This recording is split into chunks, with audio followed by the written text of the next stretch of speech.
Hello, hello, Kristen Brown here. I am at a speaking event for a company that I am doing their fall kickoff. So I'm in Sioux Falls, South Dakota, and going to be helping them both inspire their internal team, but also all of their clients for the upcoming year. So it's called their fall kickoff, and they are having me be their keynote speaker to entertain, to empower, and really help them understand both their internal team and their clients, help them to better understand how to be a high performer even when life gets busy, even when life gets hard and overwhelming and work becomes crazy, as it does for all of us sometimes.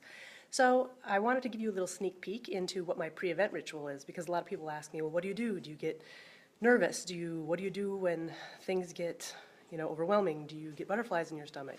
And so I often will, tell them that it's important for everybody to have a pre-event ritual, because that consistency can help you feel more in control of a situation that can sometimes make you nervous.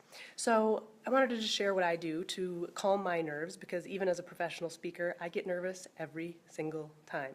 I have been in speech and drama since I was in elementary school and have always been a little bit of a nervous Nelly. And so what I do to calm my nerves before any speaking event, whether I'm speaking to a small group of 5 or 10 people or whether I'm doing giant groups of 500 or more, is every time I be sure that I do the same thing, because it then tells your brain that, okay, we got to get ready for this that's coming up. So the key to any ritual for yourself and for me is to make sure that's the same thing. It's like when you have a baby and their bedtime ritual, when you give them a bath and you rub some lavender on their temples, it signals to them that, oh, it's bedtime. The same thing goes for you. So if you get nervous or you have something that you need to prep for, make sure you're doing the same thing every single time. So for me, it's always includes having a little bit of exercise that morning by myself. So I might go for a walk, go for a run, go out in nature somehow, even if it's just really quickly, just to clear my head, get myself grounded on what I've got going on that day. Then I will, whether I have to drive somewhere, get on a plane, or just drive down the street to an event, I will always be sure that I've got my favorite music on and that I've got a podcast to listen to, because for some reason podcasts just calm my brain. They get me just feeling more anchored. I always go through my program in my head a couple times while I'm driving, and sometimes it's just kind of a quick going through the main points. Other times, if it's a new program, I really try to go over it, detail by detail. And sometimes I use a PowerPoint, sometimes I do not use a PowerPoint. So how I go through that really just totally depends. I'm really story-based. I use a lot of stories in my programs. So I'll tell the stories out loud in my car. And I'm sure people driving by are like, oh, she's talking really animatedly to someone on the phone. But no, it's just me telling my stories that I tell on stage in my car to myself, just so that I have them fresh in my head and that I have the delivery down. I also always drink tons of water, no caffeine beforehand, no anything bubbly or sparkly, or really not much food either, because I don't want to be on stage and be like burping and gurgling up there, because those microphones pick up a lot. And it just makes me feel just lighter and ready to be on my feet and ready for action.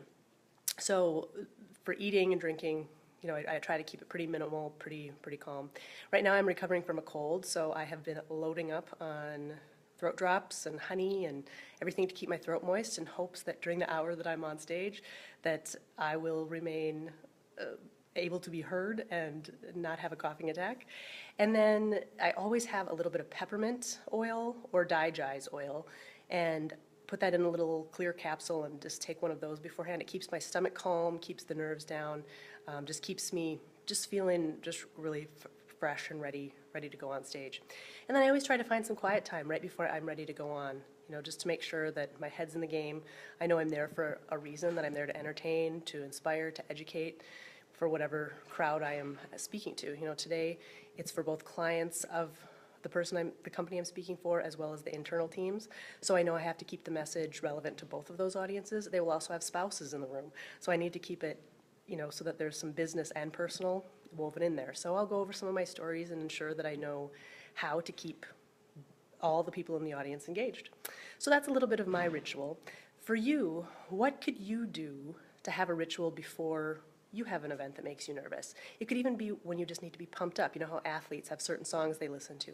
So think about times where you need to be at your best, where you need to be a high performer. What kind of rituals can you build in and start doing consistently to really amp up how well you're doing, how great you feel, so that your mind and your body are ready for that action? So This is Kristen Brown. Thanks for joining me for this quick little video with my behind the scenes, what I do pre-event ritual before I speak.